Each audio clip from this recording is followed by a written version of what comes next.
Olá a todos, mais um vídeo aqui no canal, Professor Cirnei, engenheiro de produção.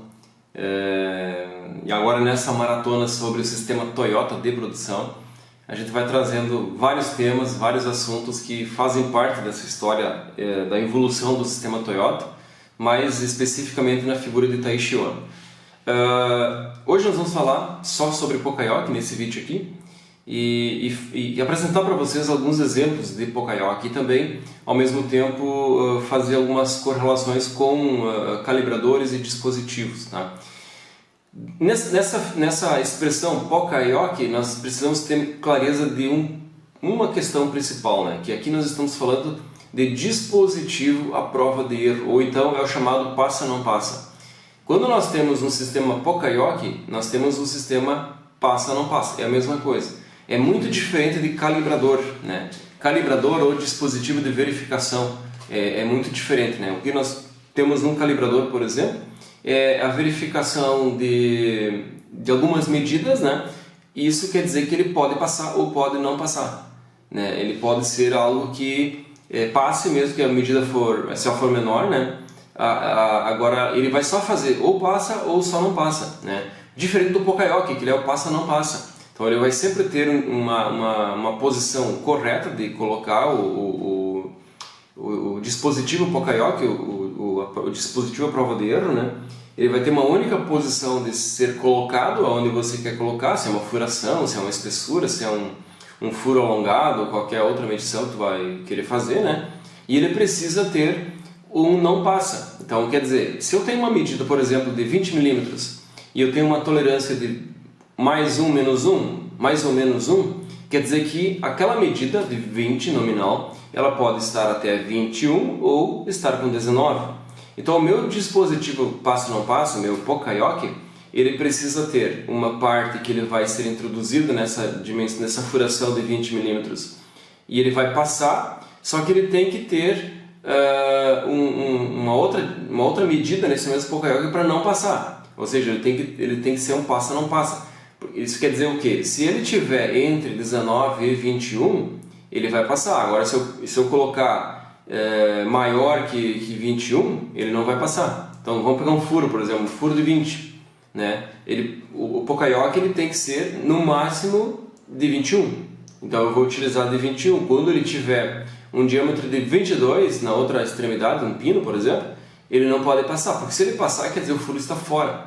Então, é isso que eu tenho essa relação quando nós tratamos de dispositivos à prova de erro, né? Ele vai garantir que não haverá erro. Óbvio, né? Se é uma furação, por exemplo, e a parte maior acima da especificação passar, quer dizer, está feita a peça morta, né? Já tem uma peça não ok. Então eu tenho que ter esse cuidado de garantir, obviamente, nos processos de fabricação, mas ali eu faço uma aferição e esse dispositivo valida o processamento, na verdade. Porque eu tenho um dispositivo à prova de erro e ele vai me dizer, ó, passa e não passa. Então, quer dizer, aquilo que está dentro da especificação passa, o que está fora da especificação não passa, né? Então, esse é o chamado dispositivo à prova de erro. Aqui, eu estou colocando os slides para vocês também, alguns exemplos, né? Item ou componente com defeito que não permite montagem, por exemplo. Se houver irregularidade do material, componente ou item em processamento, a máquina não irá funcionar. Isso quer dizer que às vezes eu tenho necessidade de pegar uma chave para apertar um parafuso num componente que eu estou montando e para liberar a máquina, para ela seguir o processo, eu às vezes preciso colocar essa chave num determinado local onde ela tem um sensor que identifica que essa chave saiu e que essa chave voltou. Alguém pode dizer assim, mas não é um Poka-yoke, porque o operador pode só retirar a chave, não montar o parafuso e colocar a chave de volta, a máquina vai funcionar. Exatamente. Ela não é certo que é um Poka-yoke, porque ela não é um dispositivo à prova de erro, né? Mas ela já é uma garantia a mais que eu consigo fazer com que reduza a chance de erro, né? Então, o Poka-yoke perfeito, o dispositivo à prova de erro perfeito, é aquele que obriga você a cumprir uma determinada etapa e se você não fizer aquilo, não vai acontecer nada. Uma entrada USB de um pendrive, de um HD, ou qualquer outro cabo USB. Vocês já perceberam que ele tem uma única posição de encaixe no computador. Isso quer dizer que é um dispositivo à prova de erro. Ele é um sistema Poka-yoke. O cabo USB nunca vai encaixar no computador de qualquer forma, ele tem uma única e exclusiva posição para ser encaixado. Então isso sim é um exemplo claro de Poka-Yoke. Uma flecha de uma tomada com 3 pinos, né? Se ela tiver 3 pinos, teoricamente ela não vai deixar você encaixar de outra forma a não ser uma única posição, porque de outra forma tu girar ela não vai ter encaixe. Então também é um dispositivo à prova de erro, é um Poka-Yoke. E assim são várias outras alternativas que a gente pode usar, aqueles brinquedos de criança, né, que são um triângulo, uma esfera, um quadrado, uma estrelinha. É óbvio, né, que ele tem a caixa com as aberturas, né, eles só cabem na abertura exclusiva daquela estrelinha, ou então da esfera, ou então do quadrado. Então isso são maneiras de nós identificarmos o que é o Poka-Yoke. Identifica algum erro na sequência do processo, a máquina não inicia o processo de manufatura, né? Variáveis, defeitos ou falha de processos anteriores impedem a sequência de operações. É como se eu tivesse, num processo anterior, pulado uma parte e quando ele chega no próximo, a máquina do próximo não vai partir porque ela identificou que o processo anterior não está concluído, né? Ou então, utilizar um sistema de leitura por QR Code ou código de barras dos componentes que a gente estava processando.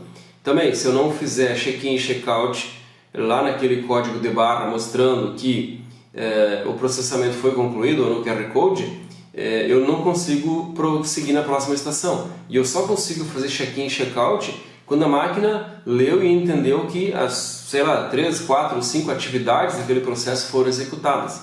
Então, quer dizer, não é só fazer check-in e check-out sem processar a peça que ela vai executar. Não, eu preciso fazer a operação, executar a operação, só aí que ela vai liberar para a próxima etapa, né? Então, são alguns exemplos de Poka-Yoke. Havendo esquecimento de alguma etapa do processo anterior, a máquina dá sequência das operações, foi o que eu falei agora há pouco, né? Então, assim, bem resumidamente, de forma objetiva, clara e direta, isso é o Poka-Yoke, sistema que nós utilizamos como dispositivo à prova de erro, que faz com que a gente reduza as variáveis dentro do processo, tirando da mão do operador muitas vezes a capacidade que ele tem de decidir, né? E ele não pode decidir porque ele vai acabar decidindo diferente do que o processo foi determinado, e isso aumenta mais ainda as variáveis naquele processo, impactando no produto. Então, nesse sentido que é muito importante, funciona muito bem a utilização ao máximo dos sistemas Poka-Yoke, que são os dispositivos à prova de erro, ok? Pessoal, muito obrigado por nos acompanharem, se inscrevam no nosso canal, compartilhem esses vídeos. A gente está aqui numa maratona do sistema Toyota de produção. Se vocês estudarem mais a fundo esse sistema, vocês vão perceber que ele é uma relíquia dentro dos processos produtivos. E eu falo isso porque eu tenho mais de 15 anos de engenharia de processo e a gente sempre trabalhando em cima desse sistema Toyota, utilizando essas oportunidades que ele nos traz de otimizações de produtos e processos. A gente tem resultados muito importantes no final de alinhamento dos processos. Então dar atenção para esses conceitos, criar uma base importante de informações e de ações bem objetivas que a gente consegue deixar um processo muito bem otimizado, ok? Um abraço a todos e até o próximo vídeo.